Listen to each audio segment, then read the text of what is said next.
All right, and welcome to Hattrick Sports Talk, our post show on a Monday night due to the two games that we had today in the NFL. I'm joined as always by Brandon and Shane. How you guys doing today?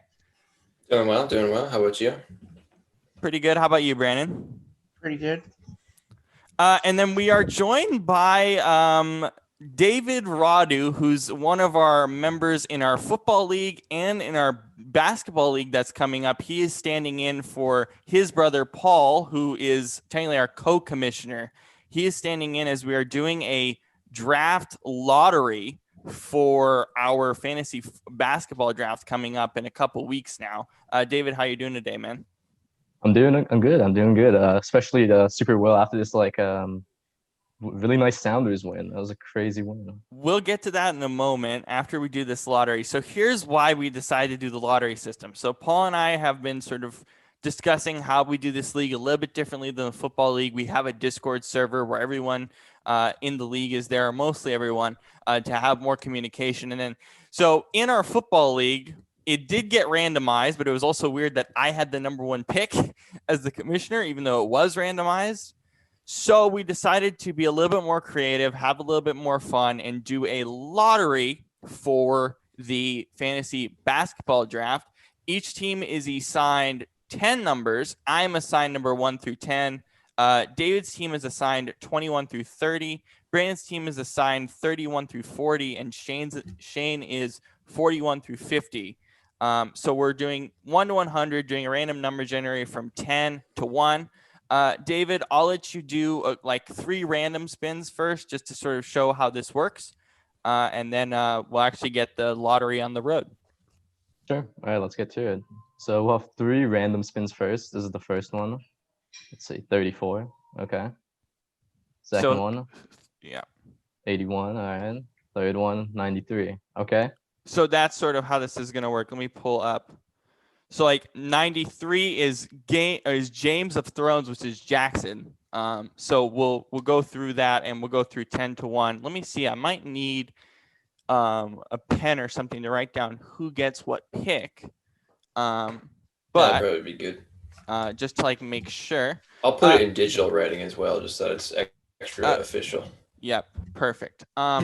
Is there any pick in particular you all want in this draft before we actually get started? I mean, I was 4th for football, and I was chilling with that. So, I don't know. I wouldn't mind getting that again. I feel like one of the things different between basketball and football is that there are more star caliber players in basketball for fantasy than there are in football. Mm-hmm. Like there are only X amount of players in football for fantasy that are like game-changing players, whereas in basketball, I'm like everyone I feel like is going to be able to get one game-changing player in the first round at least. Especially how we're doing this, we're doing head-to-head categories, 9-category league. So it's going to be interesting because again, your first round pick really determines your rest of your team to see what categories you're doing. So points, assists, steals, and so on and so forth. So that's going to be really interesting. David, your thoughts on kind of where you want to pick in this draft?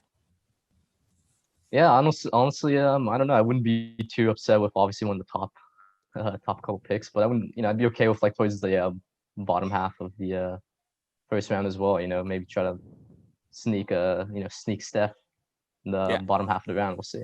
That's kind of what I'm thinking too. I think point guard is kind of the running backs in fantasy basketball. So I'm looking at like 6 or 7. I'm kind of targeting 7 for this lottery. So we'll see what happens. You guys ready? Yeah. Yes, sir. Okay, David, you get the spin for the 10th overall selection in this draft. So let's do this. 84. 84. That is Justin Joseph, our friend Paul's. Paul's friend is joining our league for the basketball league. We're a really experienced player as well. He gets the 10th overall selection. Okay. Let's see, next number. 41. 41. That's the 9th overall pick. 41 is Shane. Me. Yeah. 41 is Shane. Okay, so you're kind of at the back end. Okay, let's see. Next number, 94. 94 is Jackson. Jackson gets the 8th overall selection. Let's see. And the next number, 21. All right. 21, David, you're at number 7, where I wanted to be. All right. Not too shabby. So you're kind of in guess. that Steph range there. We'll see. We'll see what happens. Okay, next number, 12. Number 12, that is funnily named Paul's team, Rich Paul and Clutch Sports. So the two brothers are picking back to back. Okay, next number. Okay, let's go again. 50. All right, 50. number That's 50, me. which is also yeah. Shane still. Keep generating until stuff comes up. Number 17. Okay, we'll go again. 72. 72, that is Connor. He is at the Hey. 5th overall selection. His team name, again, Florida Kyle Trask Hype Train, which is pretty funny. Florida team. Brandon, you're still here in the top 4? You have a high pick in this one. So are you, Robert? I am actually having a high pick here, Let's which see I the- don't really like, but Let's check next number here.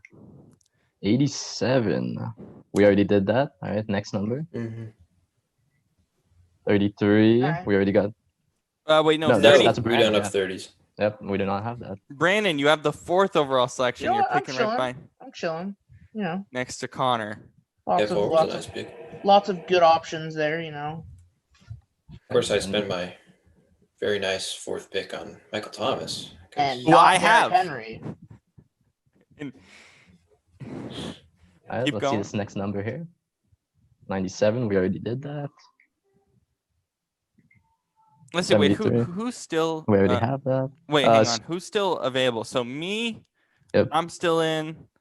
Mason and nothing but Dubs. Is that Tanner? Yeah. So do 1 through 70 now. Yes, 1, 2. Okay. Number 3. All right, there's Rob. Oh, Robert number 3, me number 4. Should we draft for the number 1 pick now, and then, or just keep it in this order? Let's just go for number 2, and then All right, perfect. All right, number 2 overall pick. We have. Let's see. So we have. Do 51 through 70, please, because the last 2 teams are Mason and. I already generated it. Do we have nothing but Dubs yet? No. No, we do not. No. So So I guess So- that will make Mason the number 1 pick. Mason is the number 1 overall pick. There you You go. can And say then, they are the New York Knicks wannabes of. They are the in the slot that should have been the New York Knicks every couple of years, but it never is. There we go. All right, so that's our lottery. Mason goes first, then Tanner, then me, then Brandon, then Connor, Paul, David, Jackson, and then Shane and Justin Joseph in the back. So yeah, that's fun. I do not like having a top 3 pick.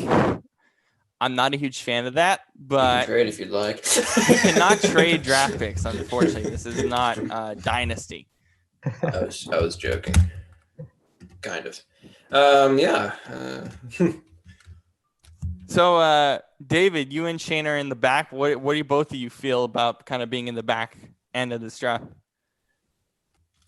Well, just hopefully I can get a solid guy not like a Luka, but I don't know who exactly, but Yeah. I mean, I'm sure they'll like a solid star player. I mean, I'm sure there'll be one, but David, yeah, your 'cause thoughts they'll- on they'll your go pretty spot? quick. Yeah, no, not too upset. I mean, I would have preferred like some of the top 3 kind of wanted to get Luke on my team this year, but it is what it is. Like I said, bottom half of the first round is not going to be too bad. Mhm. I think what's good about the bottom half is that you're picking very quickly too. So there's Oh, more yeah. options on the table there. Brandon, you went from the back end of the draft in the football league to the front end of the basketball draft. Yeah, it's a rough life being in the back end, especially when you're playing fantasy football. But I didn't exactly want to be like 1 or 2 in this, since it's my first time playing fantasy basketball. But I think number 4 or 5 is like that sweet spot, because you just see everybody else take the like top guys, and you don't have to have the pressure of like whiffing or botching the first pick, and then have everybody be like, "Why'd you take that guy?" Yeah, it's not really But, going to happen in yeah, the first but round of yet there's basketball. plenty of options left. So Number 3 is tough because I like the back-to-back at the end of the round, but I have my eye on a few targets already. We'll see what happens. But to be in the top 3 is good because you can find guys and not have to worry as much about categorical scarcity that you would in the back end. So that's going to be semi-helpful, I think. Moving on, David, your reflections on the Sounders game before we get to some of the NFL stuff, because that game was nuts.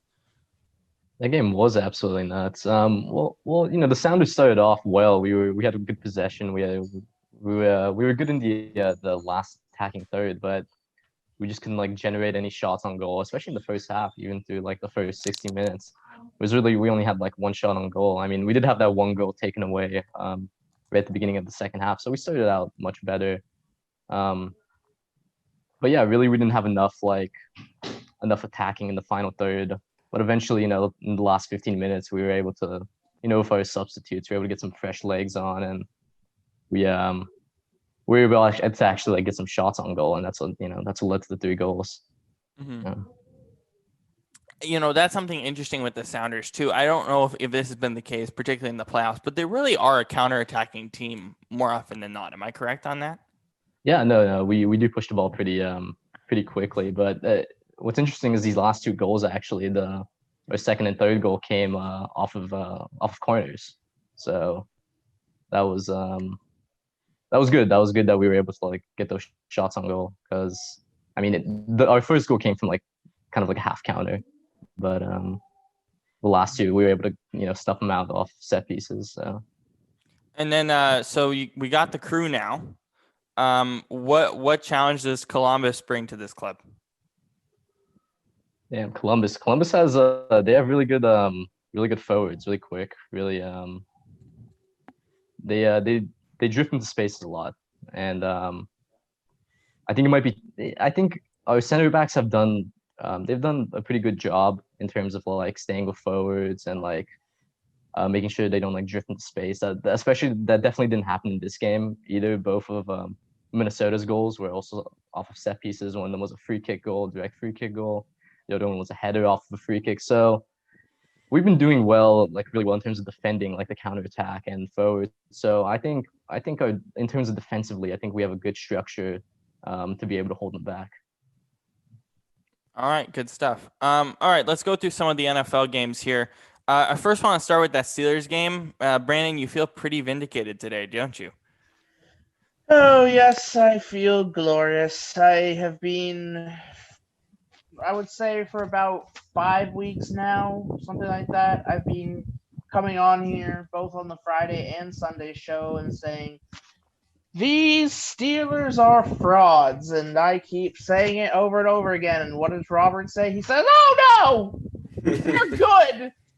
I have them at the I have the Why am I the one always getting trashed the last 4 weeks? I have them because I'm just following. You're the one with these crazy takes.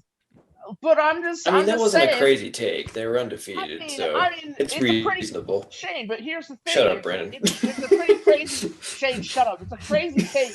If you look at their record, they won their games by like 3 points against teams they should have been just destroying, and then it finally comes. Jacksonville was bad, though. That was kind of the first sign. Jacksonville was a sign to me that things were going to start coming crashing down on them. And finally, it catches up to them. Now, the question is, they have 2 things that could happen now. They could either, like, get better, take this loss, and use it to rally. But honestly, I don't see this team as a team that can come together, rally, and go forward and be successful. I don't believe a lot of commentators on radio are saying, "Oh, we're gonna have Steelers versus Chiefs as the AFC Championship game." I don't see it. Okay, so that brings me up to the game that we've been playing, and David, you can come into this too as well. We've been playing this game for a few weeks now about which teams, for the Steelers, which teams could possibly beat the Steelers. So the Chiefs, we know they can beat them at this point. Yeah. Buffalo after tonight.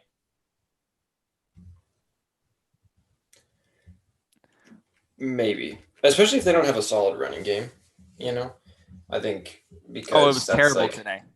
Yeah. Yeah, because that's the not the Steelers. That's the Bills' biggest weakness, I would say, is the run defense. So, if they don't have that, I think that definitely works in Buffalo's favor. And offensively, no, Buffalo's running game isn't great either, but they, you look at how they throw the ball around and, what Allen is able to do himself running. They just overall look way better offensively. So, but yeah, if they were to play right now, I think, Buffalo would win, but it also, it depends on what Pittsburgh's run game looks like, because that could definitely, change things. So, yeah. Okay, Colts. Colts, I do believe Colts could beat them because of the fact that Colts defense is just as good as this defense that they just went up against. That's the thing. Better. They can't. They cannot. I think the Colts have a better, as you said, they have a better defense, and that's the problem. When you put pressure on Big Ben, he makes sloppy throws, and when he makes sloppy throws, the whole just huck the ball downfield thing doesn't work. Also, his receivers weren't that good today. 7 drops. That's the most by one player in the entire season. Yeah, it was really bad. Okay, let's see. I don't know if I feel like that would be a tough game, because to me they're very similar. The Steelers and the Colts, they're two teams that have really good defenses, average, or I should say inconsistent running games, and an old quarterback who kind of limits them. So I don't know. I could see that going either way, but yeah. Anyways. Yeah, I just think the trajectory of the quarterbacks has been a little different, right? I think Roethlisberger started out a little more hot, and Rivers started out definitely slower, and he's picked it up. Yeah. So we'll see. Yeah. What's your perspective on that, David? I think, because it's been really weird. For me, this has kind of been the year where the older quarterbacks, you kind of see the regression point. Have you seen that this year? Honestly, I think in terms of Big Ben, I think he honestly had a much better season so far than people expected, especially coming off the injury. So I think in terms of Big Ben, it was more of a surprising season for me. In terms of Rivers, he's definitely regressed, but he's picked it up. And Brady, we've even seen his regression, and then we've seen Breeze's regression as well. So the regression has come from a lot of places, but play definitely hasn't. They're not entirely washed, right? So Yeah. it's not too surprising, right? There's been ups and downs, which is more or less expected, I think. That's pretty much it for the AFC side. NFC teams, let's see. Okay, so I'm not going to talk about the East. Packers are the Steelers. Who wins today? Probably the Packers. Really? I don't know. But it's really hard because I know this is weird to go to the NFC side, but even so. Yeah. I don't know. I just feel like the Packers have a little bit more going for them. They've shown me a little bit more actuality there. And like, I know that's a confusing word to use, but like they've just been Intangible is the they've word. just been tangible or consistent. And like we talk about consistency. I think that's been our key word for the season, consistency. Like it's so rare for us to see a team be consistent. And like the Packers, they've really only been blown out once this season. And that was in a weird game against Minnesota. Tampa. Tampa as well. Yeah. Yeah. I don't know. I mean, Green Bay has the far better offense, I think. Absolutely. But Pittsburgh has the way better defense. So I don't know. They did lose Bud Dupree though. Dupree wasn't even that big for them. He I was think Devin Bush was big bigger for them. That is Bush true. was That is bigger. also true.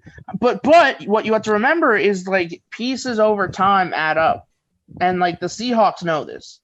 I mean, like you see it in many teams, but like you lose a key piece, and then you lose another key piece, and then you lose another key piece, and all of a It sudden adds up. your It can. team that was amazing is now kind of bad. Yeah, I don't know if we're seeing that kind of regression from this defense in particular. They've been amazing up front. Their linebacker core is definitely weaker now. Yeah, than it but was at the beginning of TJ, the I mean year. TJ's still there, luckily. Yeah, at but this like point. TJ, but here's my point. Teams, I think we're gonna see a lot more of teams just running the ball right up the middle against them now. Because before teams were afraid to run up the middle because they just get like hit in the mouth by 3 big bad linebackers. Now it's just one. So with the Packers, I hate their defense. I really don't like it. It's not good. It just isn't. Straight up. Yeah. It's it's interesting to say the least. I don't know. Like, I mean, sometimes they look great, but most of the time it's like, whoa, what happened here? You know? And they didn't do anything in the off season to fix it. Yeah. Which is kind of weird. Well, and I mean, let's be honest. Did they really do anything to solve some of their offensive issues either? No. They didn't do anything. Kind of. I mean, like, honestly, are they really much different than they were last year when we all thought I mean, Tanyan's there, which adds something. But like this is the conversation. This is a conversation me and Robert had during the draft. Like, they didn't get any pieces for Rodgers. They just got Jordan Love has been inactive. They just got a replacement, and he's been inactive all year. A crappy replacement. Not even someone who's gonna end up. I'm not saying that yet. I can't. We haven't seen him play. No, I don't think it's fair to say that yet. This guy has no chance. We all know this guy will never see the football field.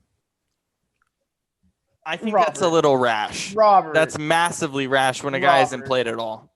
I'll see it next preseason. Rosen was able to start. Okay. Highly doubt. Yeah, but Josh. Sorry, Rosen David. Sorry. No. Josh Rosen is Rosen crap. was not behind. Sorry, David. Here's sorry. What I have to say. Josh Rosen was not behind Aaron Rodgers. That's what I'm saying. So. David, you have enough experience with Josh Rosen as a UCLA guy. Yeah, I mean, Josh Rosen. I don't know. I mean, he wasn't too shabby, but definitely didn't perform up to par in the league. So there's a reason he was all right in college. Yeah, he was good in college, but there's a reason he's on practice squad now. Yeah. What is your perspective on this Packers offense, not only this year but moving forward? Yeah, I mean, like you guys said, they honestly haven't changed too much from last year. Like they added Tanyan, but more or less it's the same. It's Rodgers, Devontae, and they have really key weapons, right? Rodgers, Devontae, Aaron Jones, which it's been powering their offense, but I don't know. I mean, for me, honestly, I think their offense it's definitely not a problem, right? It's their biggest upside, and I don't think it will be a problem down the stretch either. But their defense is definitely the most concerning part. It's been too inconsistent. So yeah. True. I think we can say that the Bucks are out of this equation for the Steelers. The Steelers probably handle them currently. Yeah. The Saints. Any thoughts on them right now? David, what is your perspective on the Saints? I'm actually curious about this because I'm still like in limbo with them currently. Yeah, the thing with the Saints is, I don't know. I just see, to be honest, I see Breeze like regressing like far too much for their offense Mhm. to really do any damage. Their defense has been a lot better towards the back end of the season, which is just promising, right? But I'm not sure. I mean, I think with Breeze coming back, Kamara is definitely going to be more of a weapon whenever Breeze comes back, which will help their offense. I mean, their offense hasn't been terrible with Taysom Hill, right? It's been pretty good actually, but I don't know. I just don't see it like being too much of a factor like down the stretch in the playoffs. Mhm. So. You know, you bring up an interesting point that I've kind of thought about and talk about the regression point for all these quarterbacks.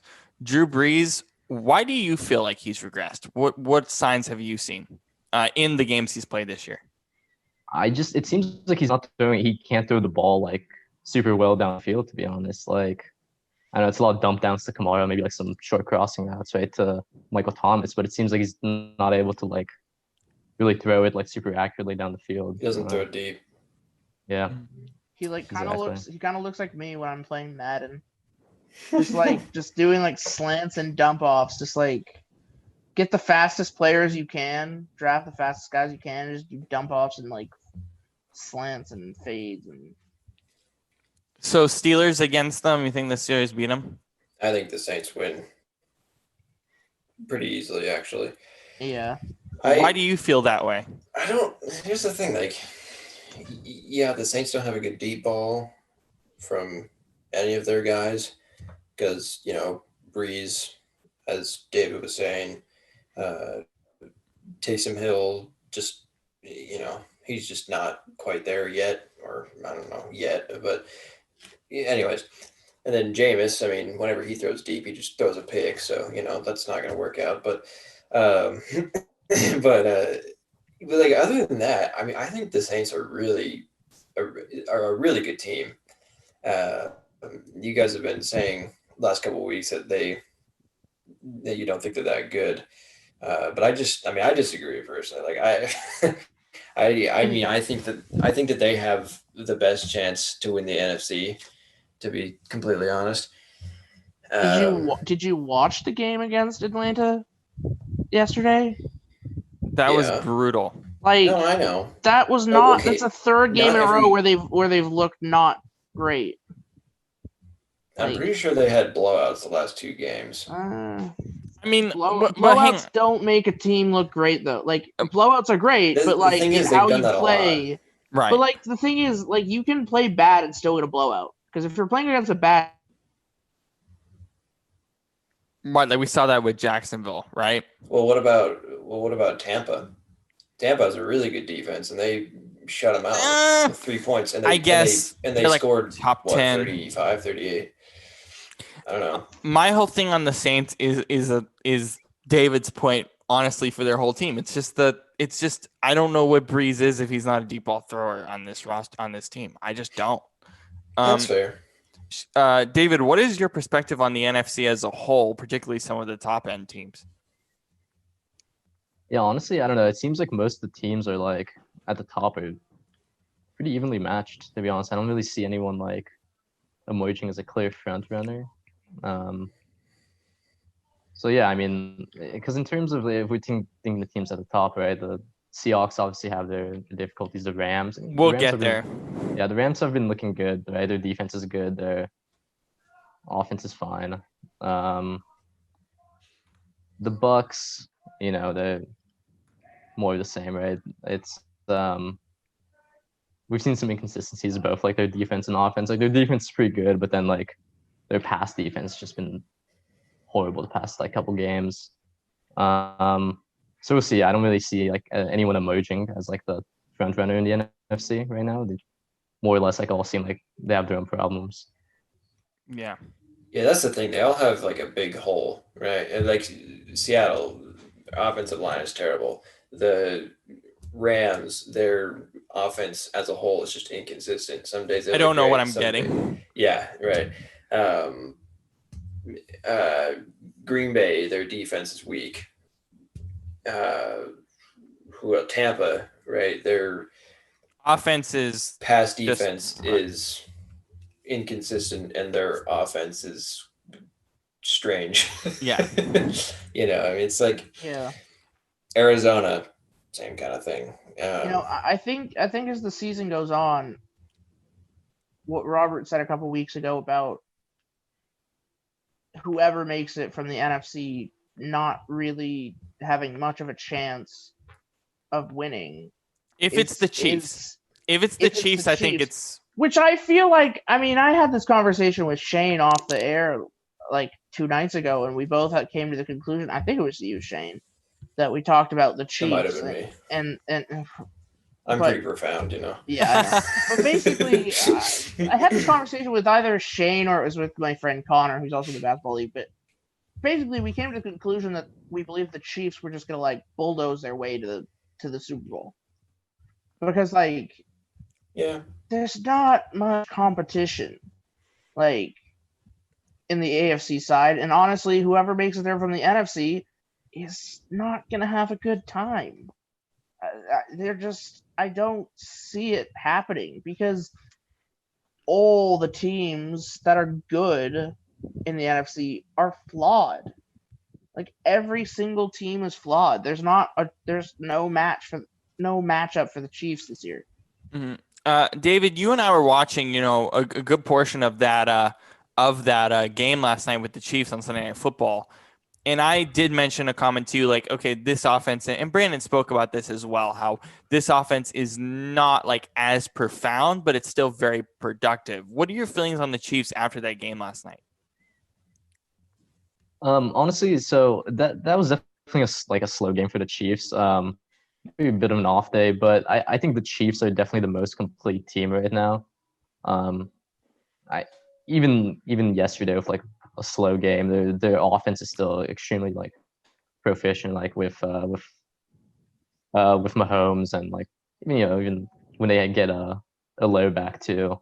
I don't really see any problem for their offense, and their defense has also been very, very good. So I don't know, it was definitely a slow day yesterday, but they're for sure the most complete team right now.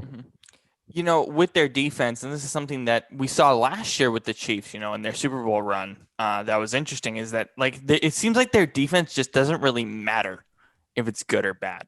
David, do you agree with that? Yeah. I mean, I think so. I mean, in terms of like last year, right, their defense wasn't good most of the season, and it got pretty good like towards the back end, right? So I think in terms of like how good their offense is, it might not entirely matter as long as their like defense is like good enough, which I think is gonna like end up being the case. So yeah. Shane, do you kind of feel that same way too, where it's like it doesn't matter how that defense plays at this point? Well, yeah, I think you have a point there. And I mean, a great example of that would be, what was it, the divisional round against Houston when they were down 24-0 after the first quarter, and I was like, oh, geez, yeah, okay, well, this game's done. And then I remember it so clearly. The first quarter ended, and I ran to Best Buy because I needed to get something, but I stopped, got gas along the way, whatever. And then I get there, so about 15-20 minutes have gone by, and there's TVs with the game on at Best Buy, and the score is now 24-21. I'm like, what? I was like, well, what happened? And then that's just a perfect example of like why because their offense is just so good at catching up, whatever. It's like, oh, we allowed this many points in the first quarter. It doesn't matter. All right, Mahomes, make your 50 million. And then 100 mil. And then they do it. And it's like, oh, okay. So yeah. So Brandon, you do you feel that same way too, that it actually really doesn't matter that the defense, as David said, it is pretty good, but I do feel like it is somewhat flawed. It doesn't really matter, does it to you? If a defense is flawed, I mean, No, well, it doesn't matter to you if the defense isn't very good. Like, does that matter for the Chiefs at all? Well, no, not really, because like I feel like the Chiefs are still going to be able to outscore most people. Like, Mhm. I mean, yes, the Seahawks for most of the season have put up like 30 plus points. Like, to be honest, I would kind of love to see a Seahawks on a good, like the Seahawks prime offense versus Chiefs prime offense, because it would be just a freaking shootout Yeah. all day long. And like, there's a part of me that feels like with the way our defense is playing now, with our pass rush getting going, we might be able to like eke out a win. But like, it would be just a gun show, just shooting balls all over the place. Mhm. So that's like the only situation I see an NFC team possibly being competitive. Like I don't see it happening. Yeah. And like, yeah, the Chiefs defense is not great, but they don't really need a defense. I mean, I'd still say that they're good. Yeah. I mean, David, you thought they were pretty good. I mean, I kind of agree with that too in certain cases. It's weird to evaluate that defense with that offense too, I think ultimately. And then let's go to that Seahawks game, because that was just confusing, I think is the best word. David, I'll start with you, as I know you were watching that game closely all day on yesterday. So go ahead. Give me your overall scope of kind of your ups and downs with this season and that game yesterday. Yeah, just a horrible offensive day for the Seahawks, really. Really couldn't get anything going in the first half, and even in the second half up until like the last like 7 minutes of the fourth quarter. Just a horrible day for the offense. I mean, the defense didn't play horribly, but like you mentioned to me like previously, like our defense, like it's been playing better, but we haven't, in the past like couple games, we haven't actually gone up against like an extremely good offensive threat, right? So yeah, we'll see. The offense just was absolutely horrible. Absolutely horrible. Well, they're getting a good offensive threat next week against the Jets, but until then, no. Yeah, that was, I kind of had a feeling something like that was going to happen. And I didn't like think it was actually going to, but I was like, yeah, this could very well be like a tight, low scoring game, just based off of how the Giants have been playing and knowing the Seahawks, and that every year they seem to have that one game where it's like in quote unquote easier opponent, and then they just look really sloppy and can't win. So this doesn't really concern me for them, but if they kind of remain in a slump, I guess, like that, then it's like, okay, something is clearly wrong. But I mean, I'm optimistic that they'll bounce back, but we'll see.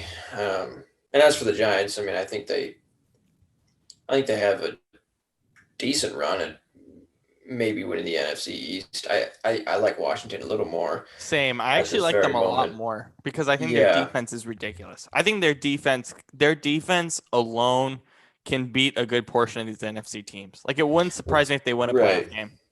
Well, and I don't know that I'd go that far yet, but maybe.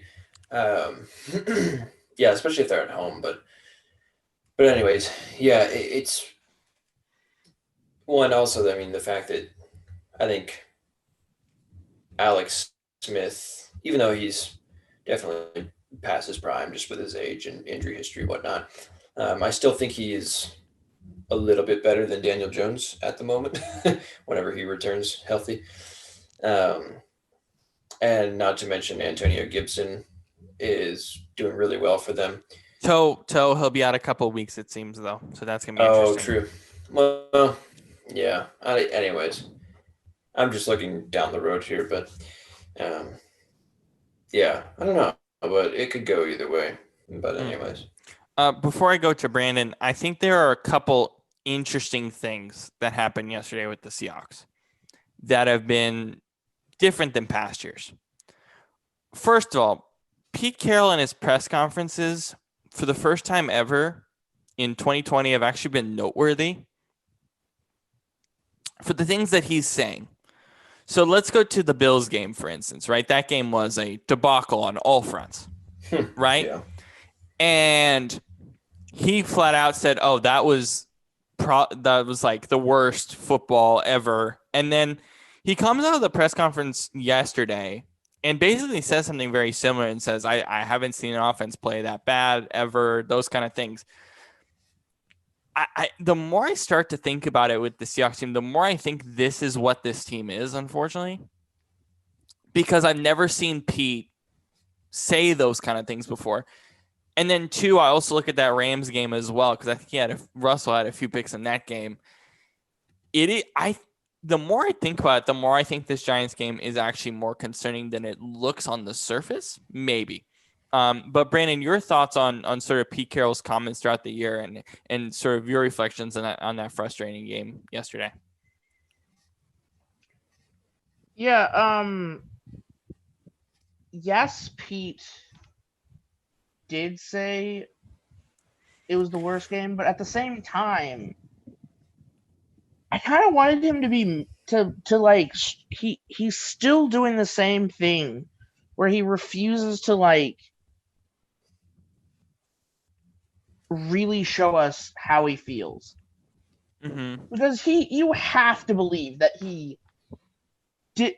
he's not just this nice old man that persona he puts on all the time where he's like, oh yeah, we're gonna win it all, and yeah, like 1940s, see, like no, like if I'm him, if I'm the head coach of the freaking Seattle Seahawks, 8-3 now 8-4, and we just lost to the goddamn New York Giants, who I spent the last 2 weeks ranting about on this show, Yeah. I would be pretty pissed off.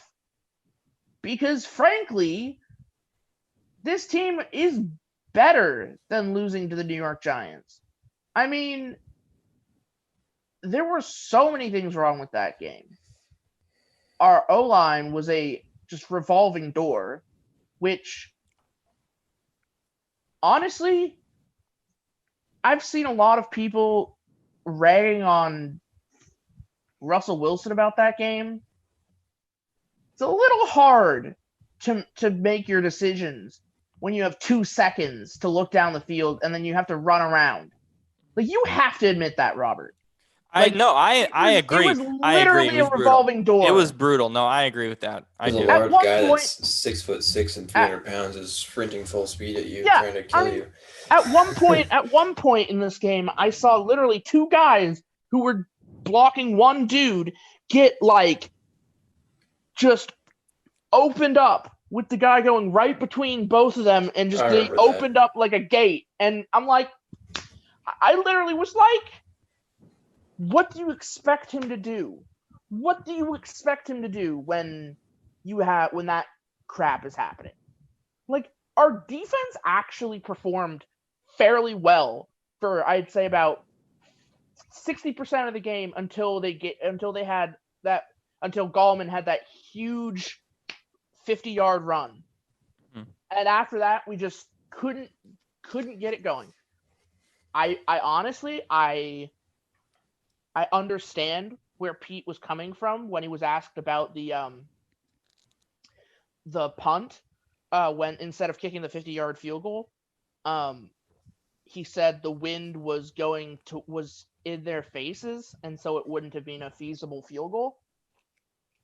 Understandable. You paid Jason Myers $5 million unreasonably. He should make that kick. That's stupid. Not really, Robert. The wind. You can't pay him that kind of money and expect him to make the kick. Robert, the fucking wind was coming towards you. But it wasn't that large. It was windy, my dude. It doesn't make sense. Again, I hate the Jason Myers contract. That's beside the point. I hate the contract. I think Jason Myers he's been great for us this season. But he's not worth that kind of money. Robert, there are certain situations that like you're not going to expect a kicker to be able to do.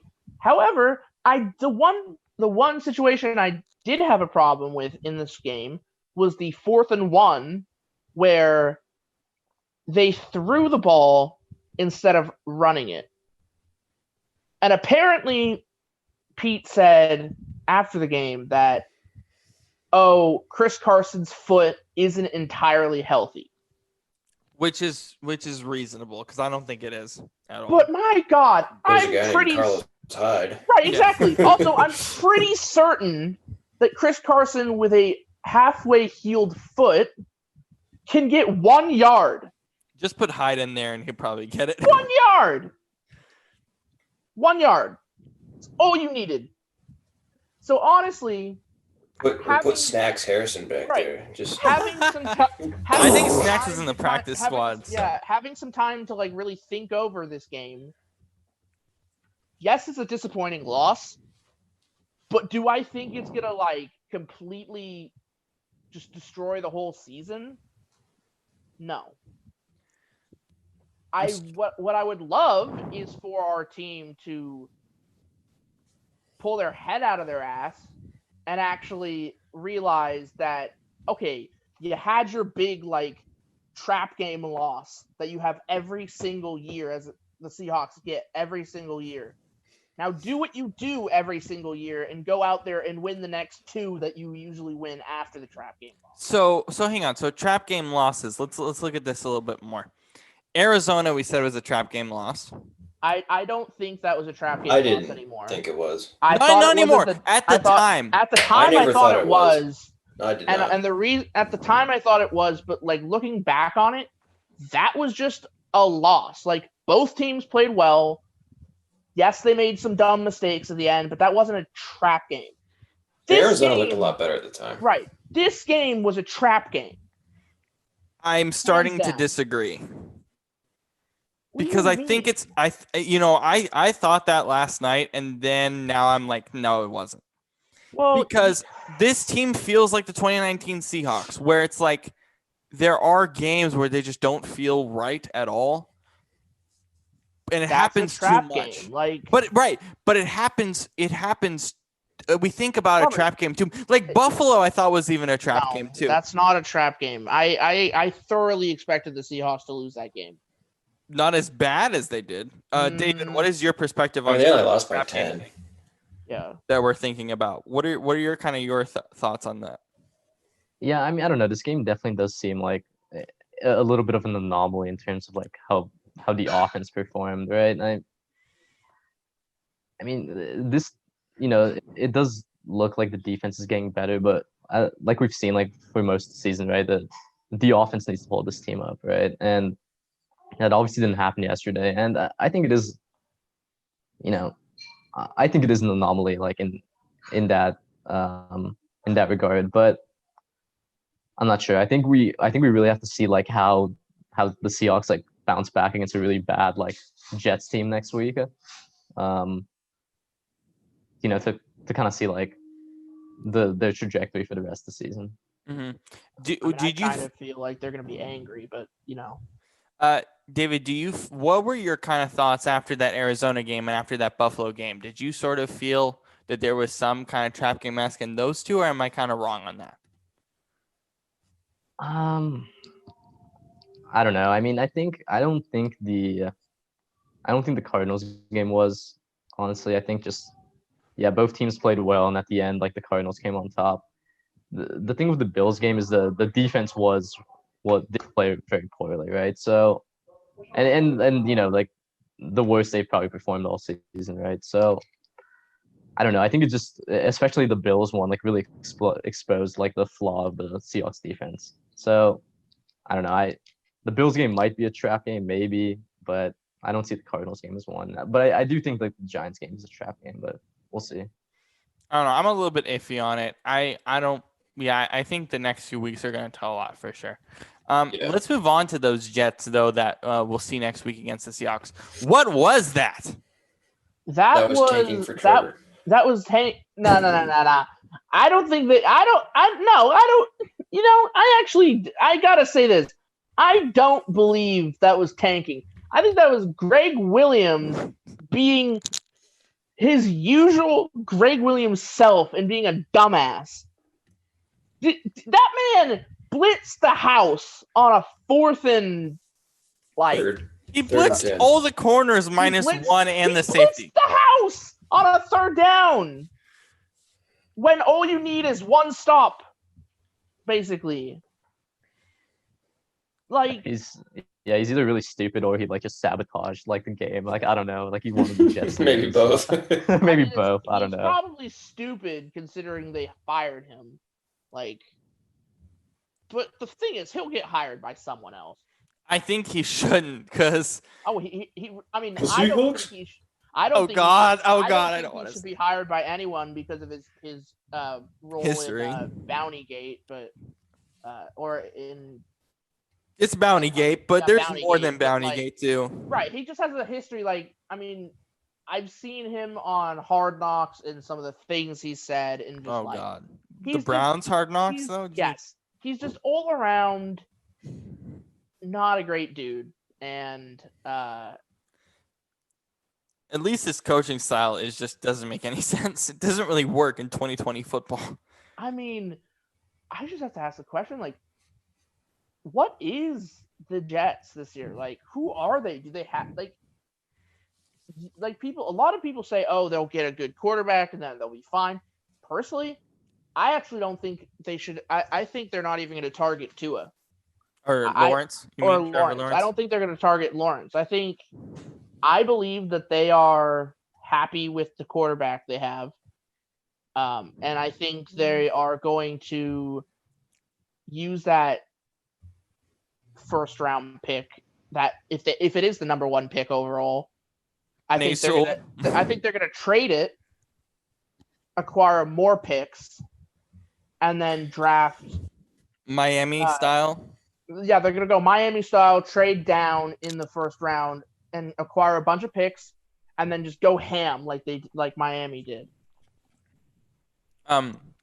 Here's one thing I'll say before I go to Shane on this. So the Raiders, I think, fine. You know, that defense is terrible. It's really that simple. It's quite bad. I don't know what they can do in the AFC in the playoffs because that defense is just severely limited. Like it might even be worse than the Seahawks after that game, in all fairness. But I think that this game was, okay, Sam Darnold, you need to be our guy. Because finally, this receiving core, which I thought was better than advertised, in all fairness. Bashad Perriman was a great ad in the offseason. Jamison Crowder's solid. I really think this offense is in a better place than people think it is.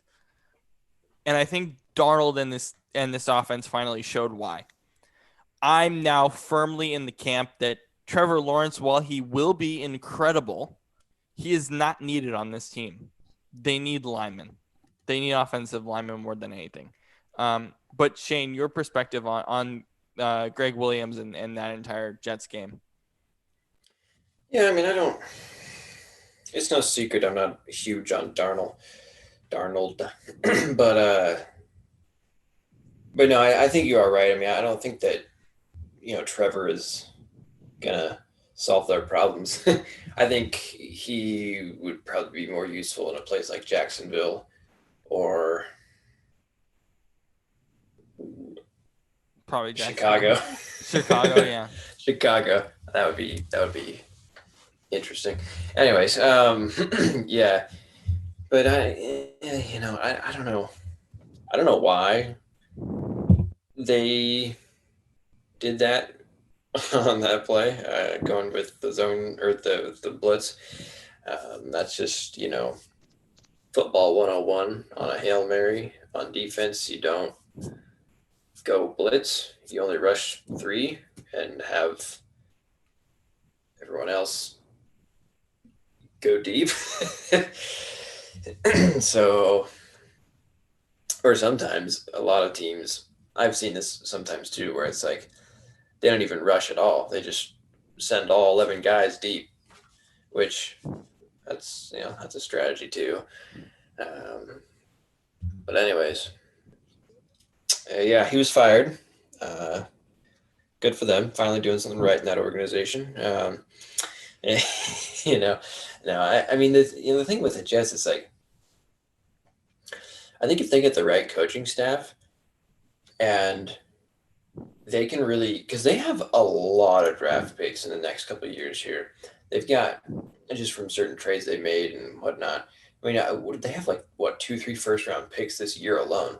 I think they do, or it might be just 2, but either way. Well, yeah, but anyways,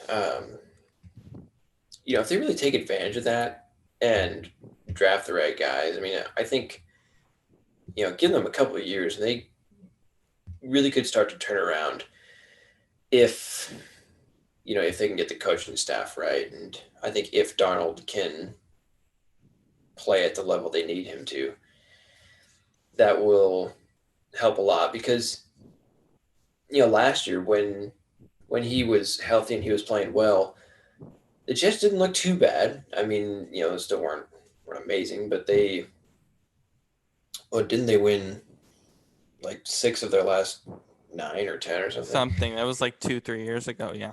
Yeah. After he had mono. But anyways, oh boy, yeah, that was last year. Yeah, that was rough. So I don't know. It'll be interesting. I think they just need to really have like a long-term plan, really commit to it, and develop that, and then they could be good because the AFC East.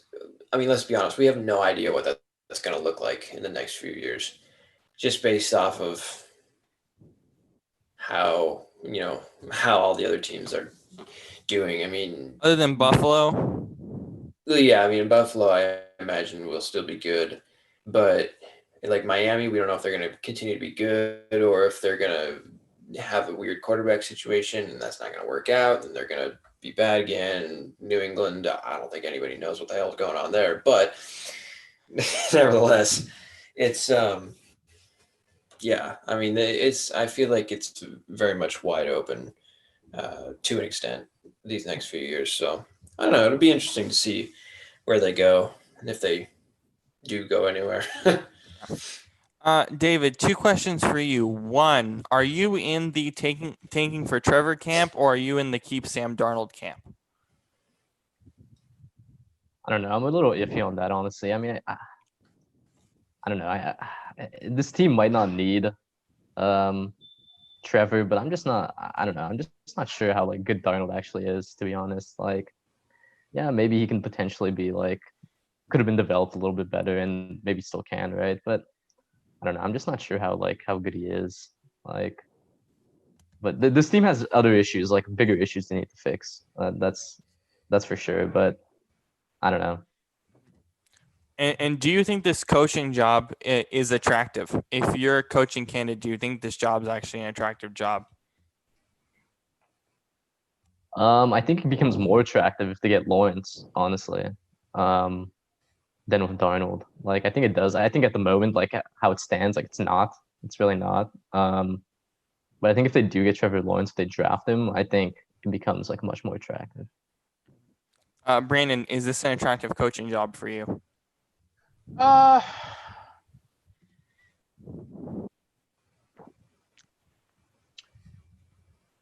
think we're gonna see. It's gonna be a position where I think we're gonna see someone coming from the college ranks into the NFL. I think it's a good jumping on point, and I think. I mean, yeah, I guess if like. I don't know.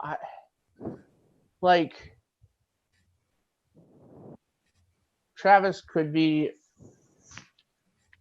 a nice piece, but like you know me, I'm very cautious when it comes to jumping on the train of like really good college player quarterback equals really good NFL quarterback. Like we've seen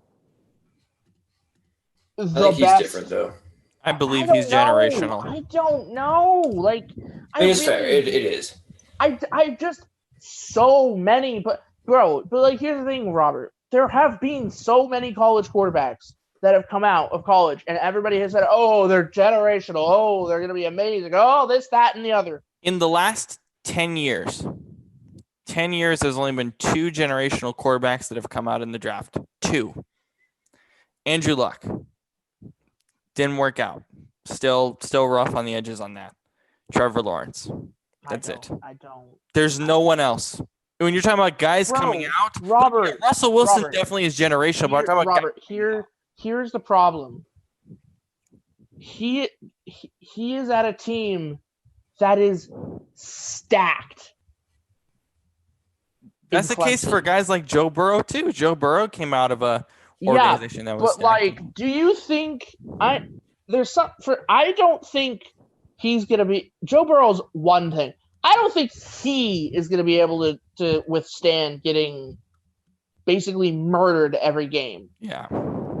Like Joe Burrow is like tough. Like I always looked at that guy as someone who just came across as like tough, as someone who could like take a beating. Like, and he got injured exactly. Like, no, I'm sorry. Like he can be the best quarterback in the world, but the fact is he's gonna go to some team that sucks, and he's gonna have to deal with losing and getting hit every game over and over again when he doesn't get hit at all in Clemson.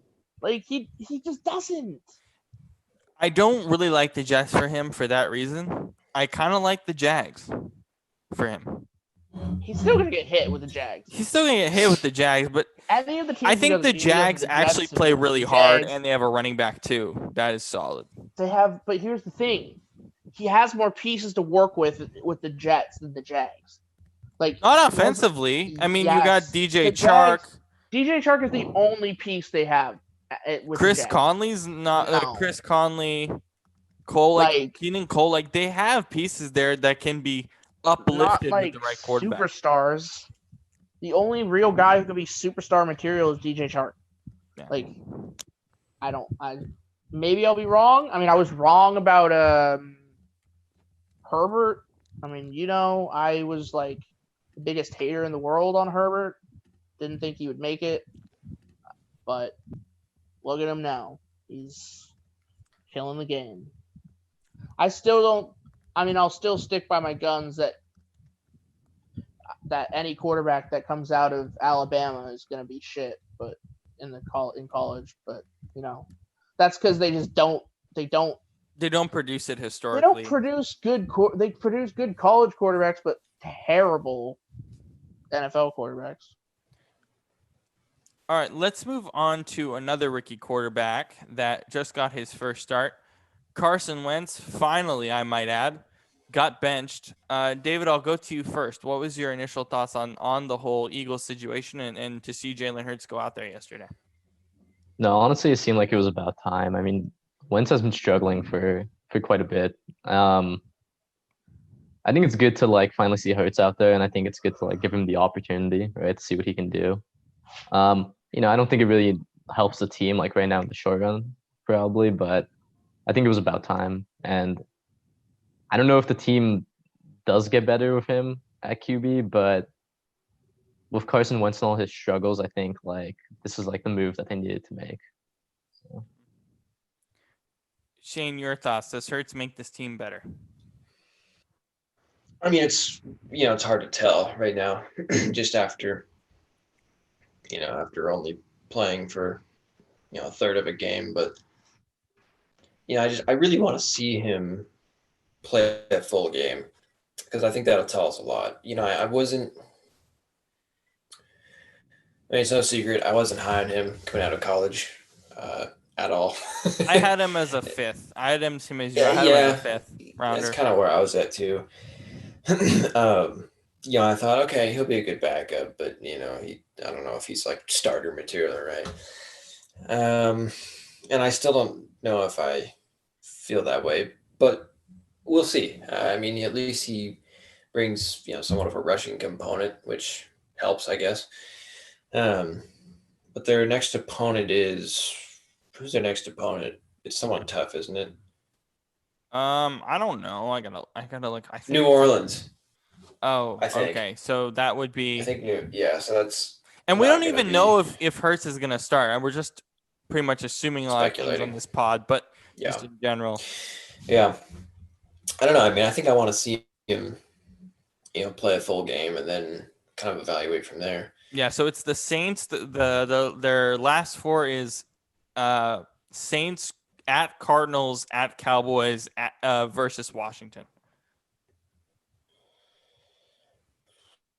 Yeah, that's a tough stretch.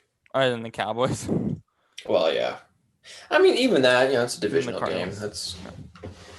But yeah, I mean, Doug Peterson's probably sitting there thinking, okay, well, Washington and New York are doing pretty good. I don't think we're going to make the playoffs. So, and even if we do make the playoffs, let's be honest, we're not going to be that competitive. So, hey, might as well give him a shot, see what he can do, see what happens. I mean, that's probably what I would have done as well. But yeah, I don't know if they'll continue to have him in.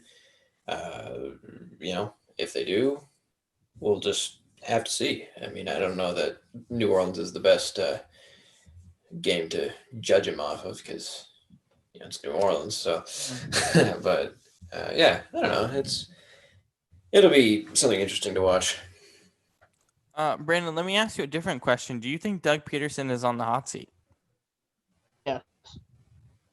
Doug Peterson's been on the hot seats from the beginning of the year. He hasn't really done anything. Well, he won here's the problem, right? He won a Super Bowl, right? And then he's kind of gone downhill. They've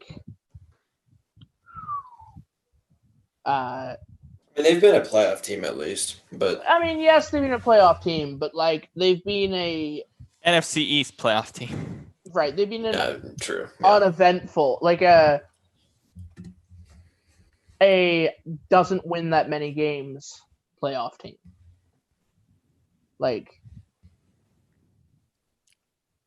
They haven't really exactly been a team that's made me feel like they are challenging. I mean, maybe last year for a second they felt like they were challenging, but then they got every player hurt. So yes, I would say Doug Peterson is on the hot seat. What are your thoughts on Jalen Hurts? Do you think he makes that team better? I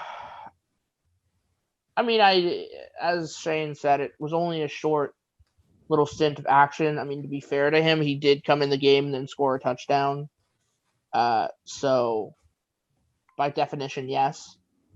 But I still need to see him play longer. Again, it's who knows? Maybe I don't even know if they're gonna go with him. Yeah. Knowing Doug Peterson, he might have put him in as kind of a, if you don't straighten your act up, you're done. I personally do not see them straying away from Foles because of how much money. You mean Wentz? Wentz, yeah. From how much money they're gonna owe him, and it's just too much money to basically say, you know what, sayonara. I know it was a short drive. I know it was short. But the Eagles are a way better team with Jalen Hurts on the field. They're more confident. And I bring it back to the point that Shane has said about Nick Foles for all those years. This team was actually more confident in Foles than Wentz. And I really feel like they're more confident as a group, especially how young this team is, especially at the wide receiver position. Fulgham, a Reagor, for instance. This team is going to be a lot better with Hurts. And I think it's going to force the Eagles to make a tough decision about Wentz. We'll see what that looks like. But I know we shot for a short period, but there was a fire underneath this offense. And it wasn't necessarily perfect. But I do feel like they were better and more confident when Hurts was on the field than Wentz. And that has really been the case with the Eagles throughout Doug Peterson's tenure, to be honest. So that's kind of where I'm at. Shane, you're kind of thinking about it a bit more. What are your thoughts on that? Yeah, that makes sense.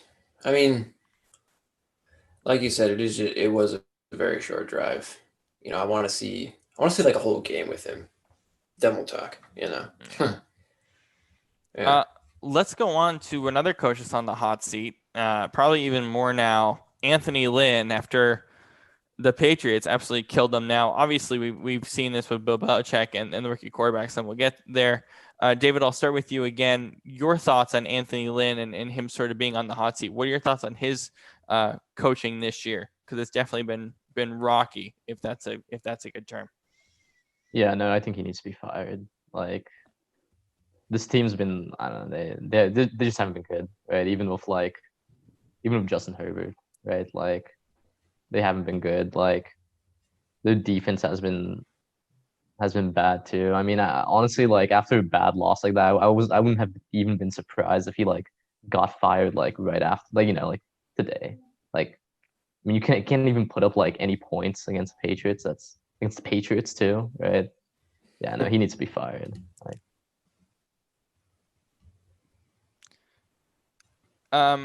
Shane, before we and I'll let you go on Anthony Lynn as well. I know we've constantly talked about this. What does Bill Belichick do against rookie quarterbacks that is so different from everyone else? Because we've seen this with Herbert. We saw this last year with a bunch of the rookies. What does Bill Belichick do differently from a defensive scheme perspective against rookie quarterbacks? Why do they struggle so much against him historically?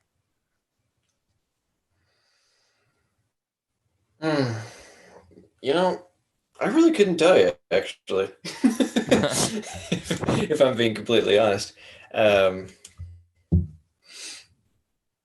didn't pay much attention to that game yesterday because it frankly didn't interest me. But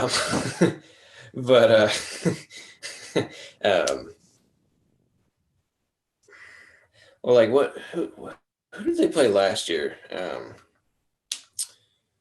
Against a rookie last year. I forgot, but I know when they played Darnold his rookie year, he was brutal. I know that. Yeah. I don't remember, but it's definitely been like a trend. Mm-hmm. David, Brandon, do you guys have any answers to this question? Because I think it's really interesting as to why he's able to do this.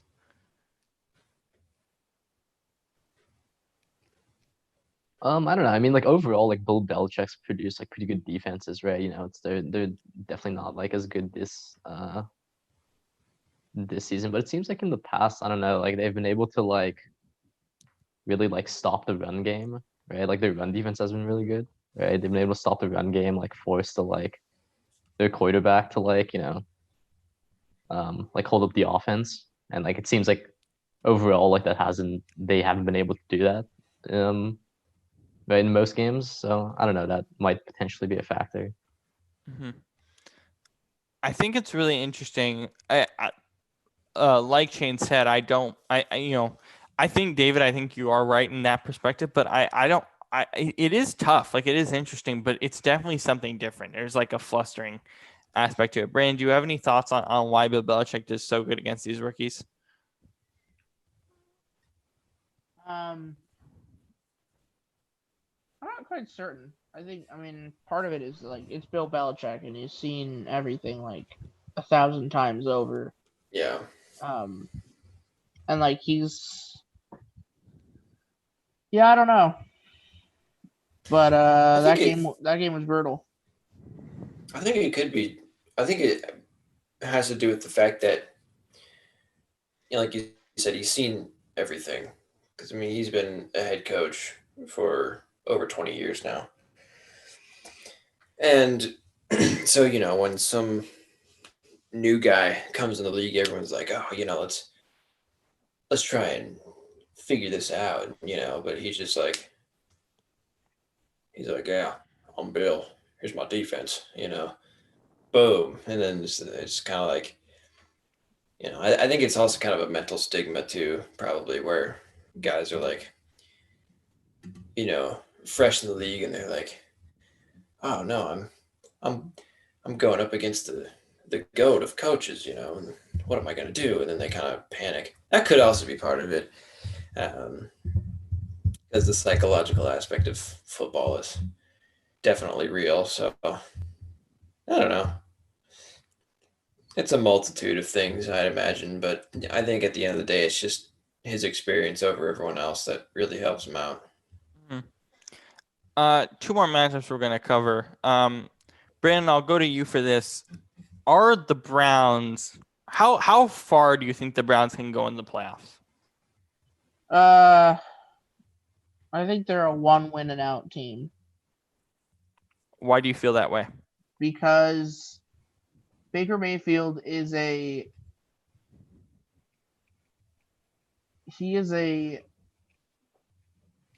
be really good one day quarterback, suck the next. He's just like the media was just basically orgasming with how good he played against the Titans. And I'm sitting here going, have the world's smallest violin played for you, Baker Mayfield, because this is the only time I've ever seen you actually put on a dominant performance. We've seen it a few times in his career. Ah, I think it depends on who the Browns play, you know? Because I think, like,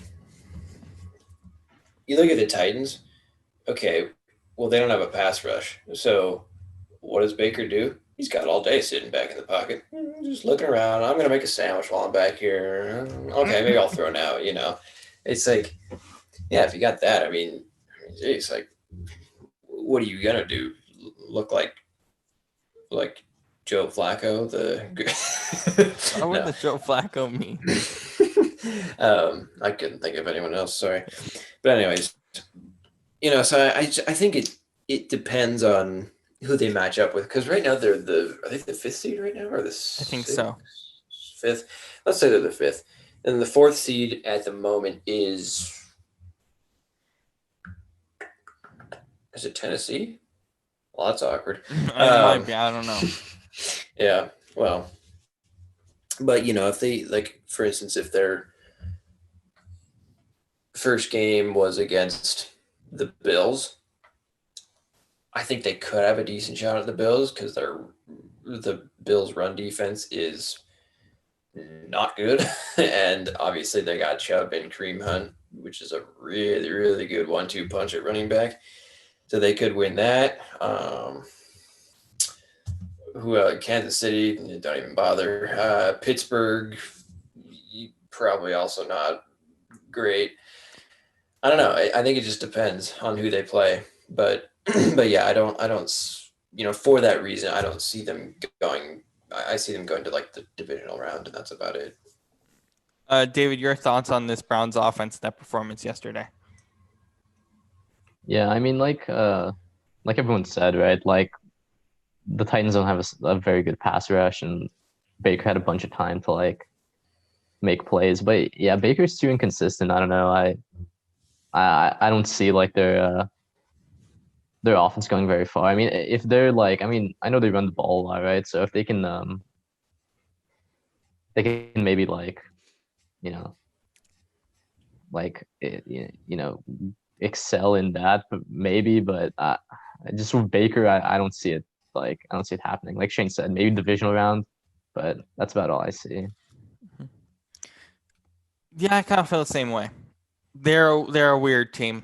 They're gonna make the playoffs, yeah, but yeah, I think that's a fair assumption. Honestly, it's who they play, but also like that offense is amazing. Like that offense is top 5, maybe even top 3 at this point. I mean, it's that insanely good. Because finally Baker's just like with all the weapons that he has finally compared to last year. And I think Odell has a lot to do with it. Him not being there and him not having to force feed it there, I think is super helpful. And they have so many good receivers minus Odell with Higgins. They picked up Marvin Hall for this stretch. With the injury that they had, and I was really impressed with Marvin Hall in his role in Detroit, and he's going to have that same role in Cleveland.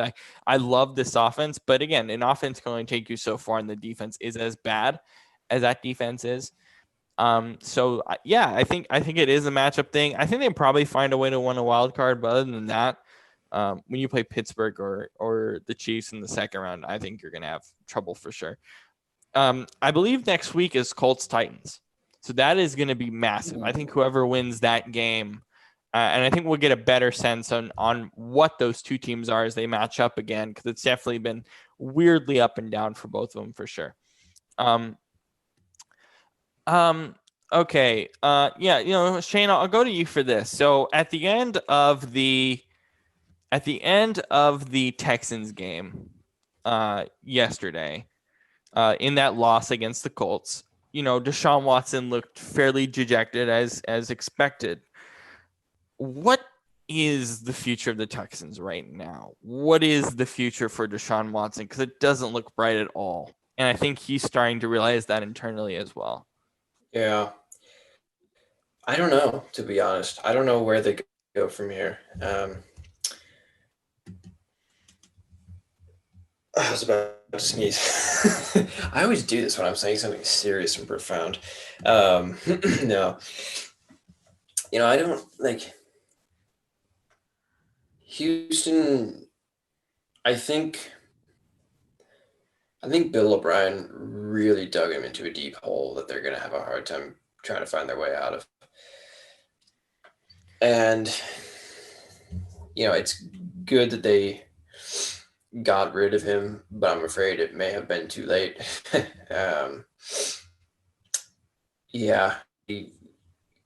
It seems to me like Deshaun and JJ, amongst others, are not really happy there, which is understandable. At this point, I wouldn't be either. I'm not sure what their long-term plan is. I mean, get a coach, that's square one right there, but it's and GM, but that's only one thing. Then you gotta rebuild. I mean, it's gonna take a long time, I think, before this team is good again. Especially if JJ, he definitely seems like he wants to leave. Watt does. And Deshaun, I don't know if he does. I mean, I wouldn't be surprised if he wanted to. He just signed a new But- contract this offseason for a bunch of money. Yeah, I know, but I mean, with the way that I don't know, it's just a weird situation. But yeah, I don't really know where they go from here. I guess I think the biggest thing is just to be patient, develop an O-line, get some. I mean, they're just short of talent everywhere. Like they don't have like that one single unit that's like, oh yeah, they're pretty good. Like the receivers are okay, running backs are. O-line is awful. D-line, other than JJ Watt, is not amazing. Linebackers are okay. Secondary is not good. I think they got a lot of work to be doing to get that team back up to speed. And I don't know what their plan is to do that at the moment, because they need, like I said, they need a permanent coach, GM, whatever. So, yeah, I don't know. If you're a Houston fan, I'm sorry, you can sign a bandwagon form to go to a different team for the next 5 years, but you can find them on a meme site or something, probably. I don't know. Anyways, carry on. Brandon, your thoughts on where Houston is and where their future is, because definitely Deshaun and JJ both were pretty dejected yesterday. Yeah, I think I agree with Shane. I think like Bill O'Brien just did a number on that team. Just trade away pieces just to trade. And it's going to be a while before they have any chance. And I feel bad for Deshaun Watson because, like, that image of him with the towel over his head says it all. He's just he's so over it. And, like, JJ Watt, I believe his contract's up this year. It might be 2 years, but even so, he's probably a tradable contract. He's probably going to demand a trade or sit out. He obviously does not want to be there. So Pittsburgh Pittsburgh? God, It'd be no. tough with that cap money. Wouldn't that be interesting? David, how do you feel about the Texans' future? Yeah, I don't know. It doesn't look too good. It doesn't look good at all at the moment. We'll see. I mean, I think Deshaun's gonna like probably stick it out, like especially with like the big contract that he signed. But yeah, they just don't have any like good pieces like moving forward, honestly. And like you guys said, like JJ Watt's probably gonna like. I mean, he already wants to leave, right? He's probably gonna leave, and yeah, no, there's no bright spots like apart from like Deshaun Watson on this team. But yeah, it's not looking good for the Texans right now. Long term for Houston, it is bad. You guys all laid that out. I don't know if Will Fuller comes back. I think more than likely he does, but you're probably gonna have to pay him a good chunk of your salary or a good chunk of your cap to do that, especially in a year where the cap is gonna go down. That offensive line, again, I think is really the ultimate key there. And they had offensive line pieces, but they Laramie Tunsil, for instance, or actually I think they brought in Laramie Tunsil. Howard has not been great. Their young player, I forgot what college he went to, but Howard is not that good. Or Titus Howard, there we go. I don't. Yeah, it's difficult to find direction. I think it's going to be a process. Early on in Bill O'Brien's tenure in Houston, there was something there because I think a lot of what Deshaun Watson is sort of Bill O'Brien's vision of what he could be because they were working in tandem a lot. I think once he kind of got that GM role and the whole Clowney stuff happened, it really shifted. And it shifted in a way for the worst when you could have made an argument, I don't know, 3 years ago that they were going to be the top team in that division for a decade. Because I don't think anyone expected the Titans to be what they are, even the Colts to be what they are at this time. It's going to be rough. But again, how many coaches will take a job where you have a bona fide starting quarterback? Pretty much anybody. So that's a positive. Same with the GM. If he gets that, there's a chance they turn this around much quicker than we expect. Because when you have a franchise quarterback, it does something. I think receivers are going to be important. This is a draft where the receiver class is as deep, if not deeper, than last year. And we know how crazy deep it was last year. And then we'll see what happens with the offensive line. They unfortunately do not have a top 10 pick. So that's another thing. You don't have the picks. Cap value, I don't know. It's gonna take some development, but with the right coach and GM and the camaraderie in that front office, it is gonna be the right step because Deshaun is their franchise guy regardless. And that's gonna make that job attractive to somebody compared to any other job in the league. The Jets, the Jags, you'll take Houston over any of that, even with the other issues they have. Yeah, the only job I could see maybe being more attractive is Atlanta. Yeah. But other than that, yeah. And props, I'd say to Romeo Crennel for what he's doing. He's been a legend in the league for a long time, particularly on the defensive side. At 70 years old, to coach the way that he's coaching with everything that's going on, props to him. He deserves a lot of praise for what he's doing with that team because there is definitely a lot of internal turmoil, and he's still finding a way to do things, especially with the Hall of Fame caliber that he has. So props to him for that. Fantasy star MVPs for this week. I don't think there's a question. Again, this week, it's Darren Waller pretty much. Right? I mean, how do you get the points that you get at tight end? Yeah. He had a ridiculous day. Shane, we're playing in the playoffs next week. Yeah. Where's your confidence level? Scale of 1 to cardiac arrest. I'm about a 6. No, that doesn't even make sense. I don't know because like I kind of know what I'm gonna get from my team every week, kind of. But you, like your team could either be like 180 points or like 100. Yeah, that's kind of how I feel. So I don't know. We'll see.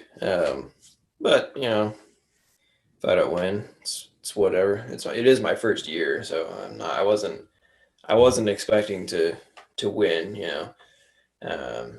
because you know, like I said, it's my first year, so yeah. But yeah, that'll be. I'm looking forward to it, regardless. Mhm. For the playoffs, we're going to change the waiver order around. So I think Paul, if he's so whoever has the 4 seed, which I think is going to be Paul, he's going to have the number 1 waiver order. I'm going to have the number 2 as the 3 seed. Shane, you're going to have the number 3, and Maddie, who I believe will be the 1 seed, will have the waiver order. So keep in mind that we do need to adjust that because no playoff or no non-playoff teams can do waiver moves. So we have to make sure that's clear, or at least fix the waiver order up. But we'll figure that out. No, I think Yeah. David is the 4th seed.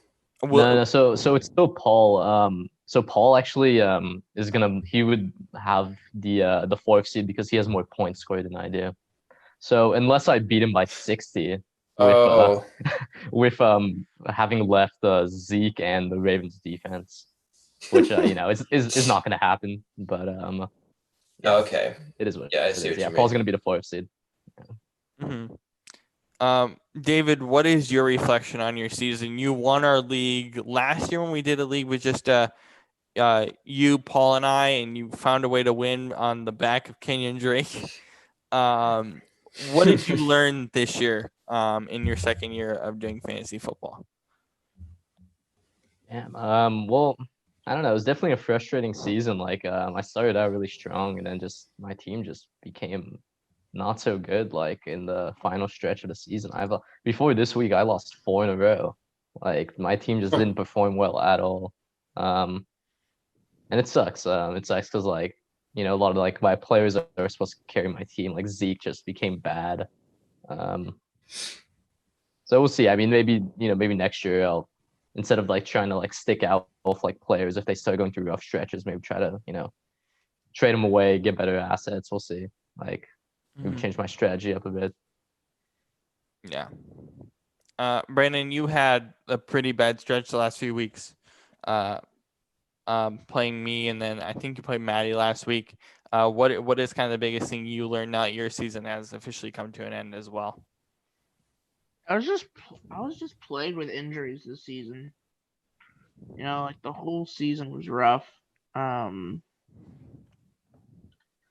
don't know. I didn't draft too terribly well, and I was just the players I did get that I could use were injured, and yeah. Yeah, it was really an injury plagued season for you. I think you had. I remember going into this week against you and knowing that I needed to win. It was like your team is difficult to play. Like even though I did win by a lot, like in general, your team is very difficult. And I was worried, but I think you're right. I think part of it too was you still had a lot of like those sell high guys, if you will. But I think ultimately it was injuries because we did see in previous weeks that your team had those winning weeks when it wasn't going through injuries, and that was kind of the potential, and it just kind of wasn't there ultimately. And then, for you, David, as well, like I do think you're right in terms of like kind of moving off guys earlier. It's tough in leagues like this, but in general, your team was also pretty tough. I mean, everybody in this league had a tough team to beat every week pretty much. So yeah, it is interesting. I mean, I know we talked about potential Zeke trades and nothing kind of came to fruition there, but even so, yeah, I mean, I think that was kind of the main thing for you. I think you kind of hit the nail on the head. But you and I also talked about sort of the quarterback position and how weird that value was this year, because it was a lot weirder than kind of we all projected. So can you speak more on that as well? Yeah, it definitely was a lot weirder. I mean, a lot of inconsistency, really. and like inconsistently, and like guys that we like didn't expect to be as good as they were better than guys that we like thought would be better, right? So like for example, like on my team, like Matt Ryan this season just what a letdown, right? And then we have guys like Justin Herbert, who's like 10 times, who's been 10 times better than he has. Um, it's been tough. A lot of inconsistencies, I think, at the quarterback position, really. Yeah. You know, it's a year where I've heard a lot of people talking about next year kind of reaching for quarterbacks. I don't think that's necessarily entirely feasible because I think the position's actually a lot deeper every year, and it gets deeper. Like the pool next year with Herbert, with even Trevor Lawrence, I mean, he'll be, you know, a low end QB2. Burrow's probably going to be same thing.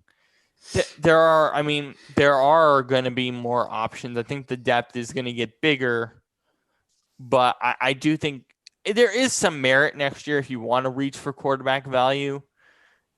But it is hard, especially considering how difficult the running back position was. And I know with our draft in particular, we just had running backs flying off the board. That is not the case normally in drafts, right? So it is interesting. Like I think I don't know if it's as much of an overreaction as I believe. Like I understand this idea of, you know, get your quarterback, but considering how difficult the running back position is, even receiver overall, the depth was weaker just in general than we expected. So that's something to consider. I mean, next year, again, you can't always do the year before for the next year. So we'll see how the rankings sort of shape up by year end. But it's definitely interesting to consider what the quarterback position might look like because the depth might be better, but we'll see how people sort of approach the draft at the quarterback position because it could be where maybe they're more of a third round commodity than a fifth round commodity potentially. Yeah. Yeah, I could see that. Mm-hmm. Shane, your thoughts on that? I'm still thinking about how I drafted Michael Thomas instead of Derrick Henry. See, but in I could hindsight, have him, and Matthew Vo would not have him. My team would be much better. His would be much That would worse. benefit all of us. That benefit all of us because then like Matty wouldn't be like so good. Then he wouldn't have his super team. Exactly. But it's fine, you know. I had to be an idiot and get a receiver instead who did nothing for me. So well, you traded him. You literally traded him before you got him value. Yeah, but it's not 40 points a week from Derrick Henry. It's I mean, he's not. Julio He's giving me 15. what is 30. what is Derrick Henry's point average this year? Because he finished with 5.9 this week. That's an exaggeration, but you know, Average is usually like 18.9 points. usually Yeah. That's pretty Yeah. average. Yeah. All right, but and anyways, that is pretty much it for this week. Thank you for joining us, David. It was great having you on, man. Yeah, thanks for having me. Appreciate it. All right, and then for Brandon and Shane, we'll see you back here next week, and I'm sure we'll see David and your brother Paul as well, and when we do our actual fantasy basketball draft, because that's gonna be crazy. To stream and have on Zoom as we did with the football draft, so that should be super fun. For sure. Yeah, no, it is gonna be crazy. All right, and we will see you all on Friday. Have a great rest of your week, everybody. Thanks. You too.